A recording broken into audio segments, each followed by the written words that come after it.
Hello, donc je vous retrouve pour la première partie du fil rouge. Donc voici le coloriage qui avait été choisi. Donc on va commencer par les jolies petites fleurs qui sont des fleurs de magnolia.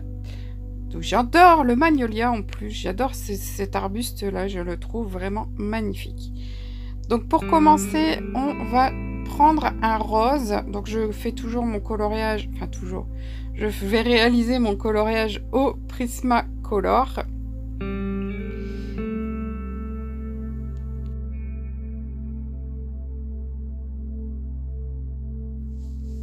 On prend donc le rose vif qui est le PC 993.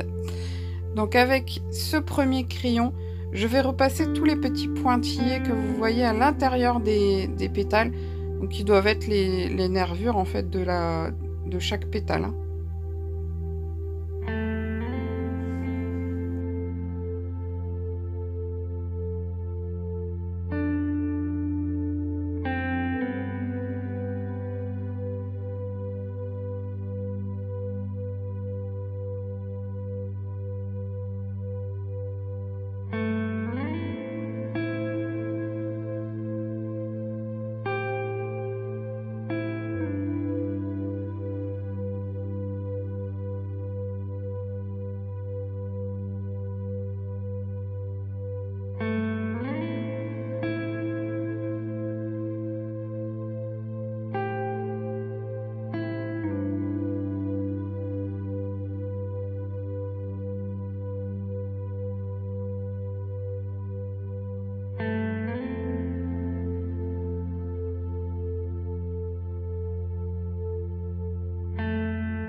Je vais également colorier le bas des pétales principales pour mettre la couleur de base. Donc là j'appuie moins fort que lorsque j'ai fait les nervures. Par contre j'en mets que sur les pétales principales. Je ne mets pas sur le bas de mes pétales qu'on voit au fond, puisque dans le magnolia, le rose est vraiment en base et plus on monte vers le haut, plus les feuilles sont un peu blanches. Les pétales deviennent blanches. Je vous mets d'ailleurs une image là sur le haut pour vous faire voir un petit peu à partir de quoi je me suis basée pour réaliser ces jolies petites fleurs.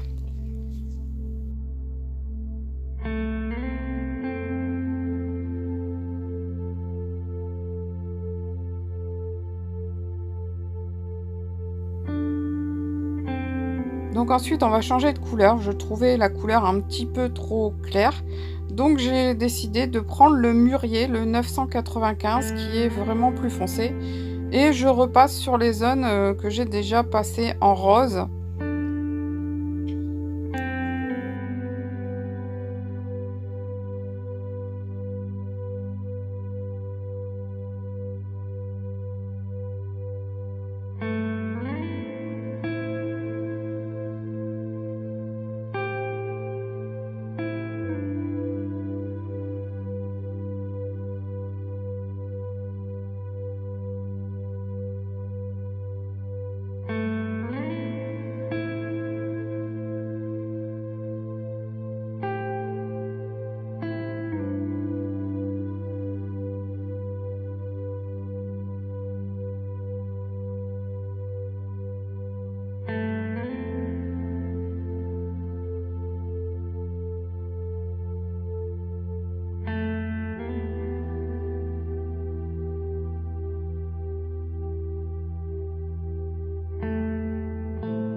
Voilà, ensuite je prends un gris, donc c'est le gris français 10%.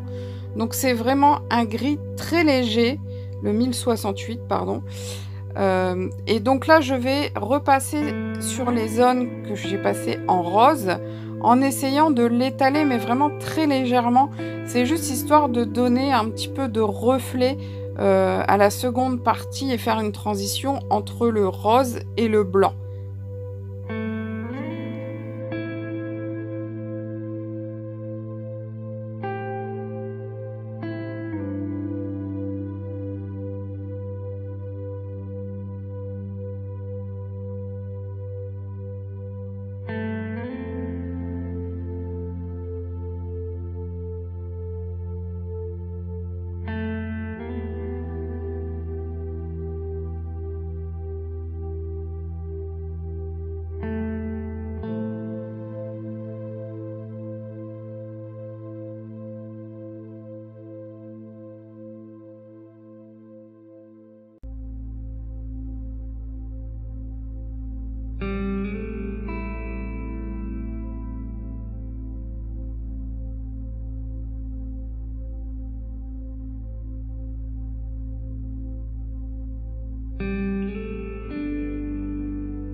Donc maintenant, je vais prendre le blanc, donc c'est le PC 938 hein, dans les Prismacolor, et je vais colorier toutes les pétales de la fleur pour dire de vraiment bien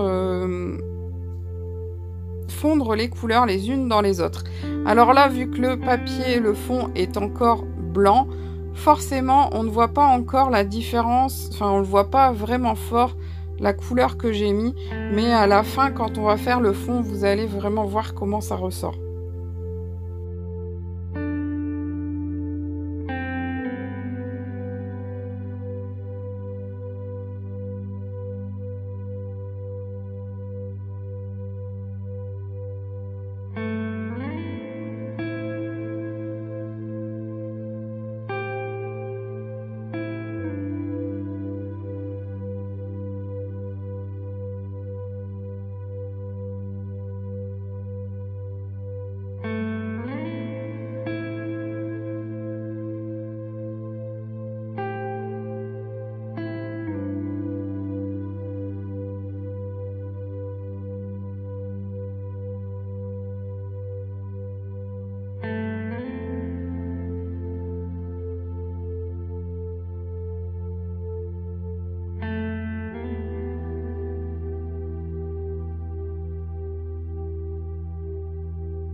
Ensuite, on va venir poser les ombres. Donc, on va prendre le noir, le PC 935. Et je vais donc en mettre légèrement en base des pétales. Là où il y a les petites feuilles. Et ensuite, je vais en mettre sous chaque pétale pour vraiment faire l'ombre qui vient sur l'ensemble des pétales, quoi, les unes sur les autres. Bon, vous voyez ce que je fais, c'est quand même plus parlant que ce que je dis.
Ensuite, nous allons reprendre le mûrier, donc le PC 995, pour repasser sur les zones sur lesquelles on avait déjà passé.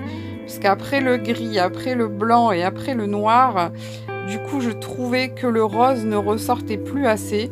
Donc, j'ai voulu l'intensifier un tout petit peu, sans non plus que ce soit trop fort, hein. Je ne vais pas en remettre partout.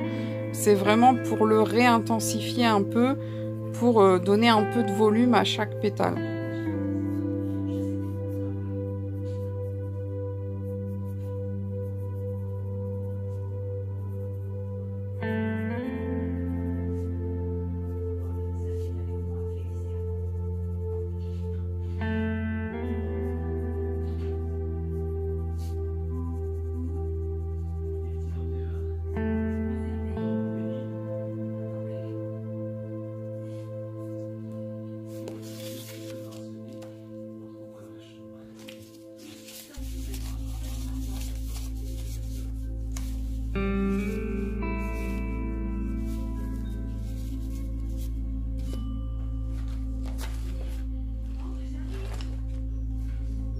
Ensuite, pour toujours venir donner un maximum de volume à ma fleur, je vais prendre le vert algue, donc le 1090.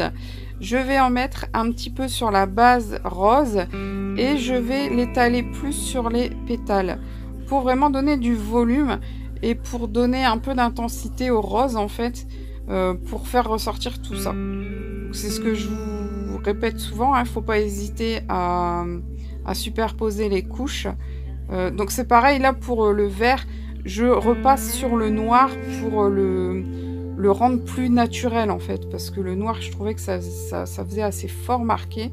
Donc en repassant le vert dessus, je trouve que ça faisait beaucoup plus naturel. Donc j'en mets en base à chaque endroit comme si c'était l'ombre également, et j'en rajoute sur chaque pétale pour donner toujours plus d'intensité, plus de volume, plus de texture aux pétales.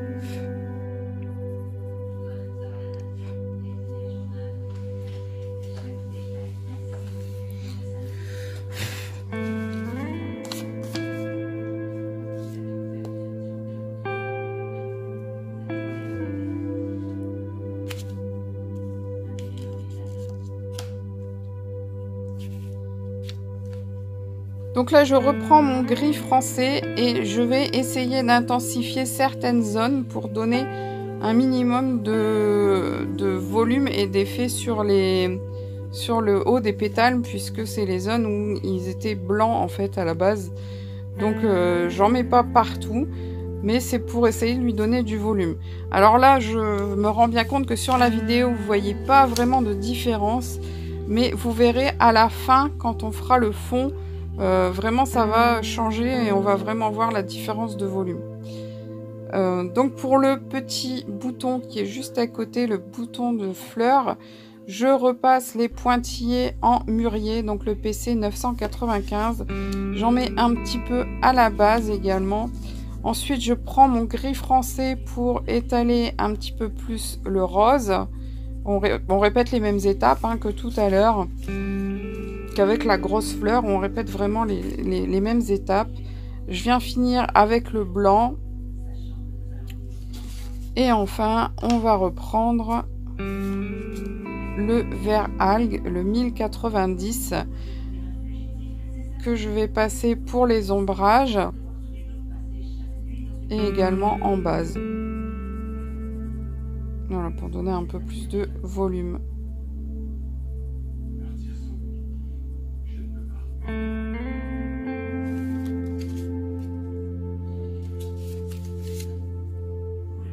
On va également lui mettre du noir, hein, le PC 935, pour intensifier vraiment ça.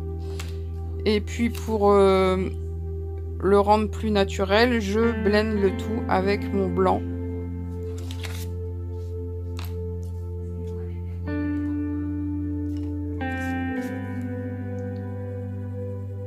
Et à la fin, je remets une touche de rose puisque je trouvais qu'on ne voyait pas assez le rose. Voilà.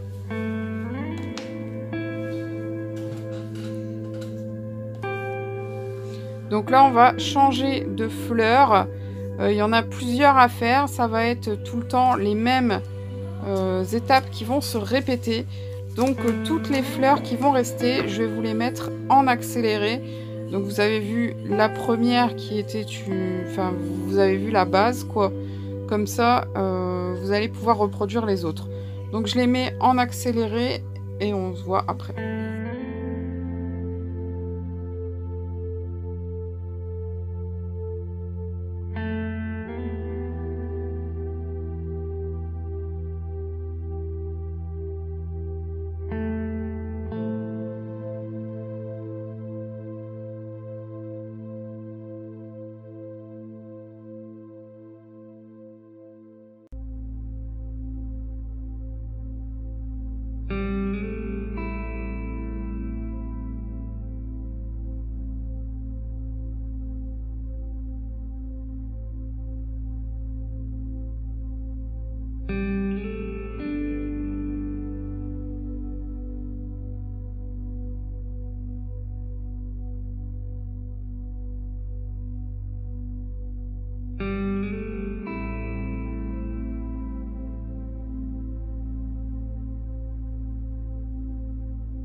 donc voilà, on est à la fin. Je vais arrêter là pour aujourd'hui. On va se retrouver la prochaine fois pour les feuilles. Je vous fais de gros bisous, je vous dis à très vite et surtout portez-vous bien. Bye bye.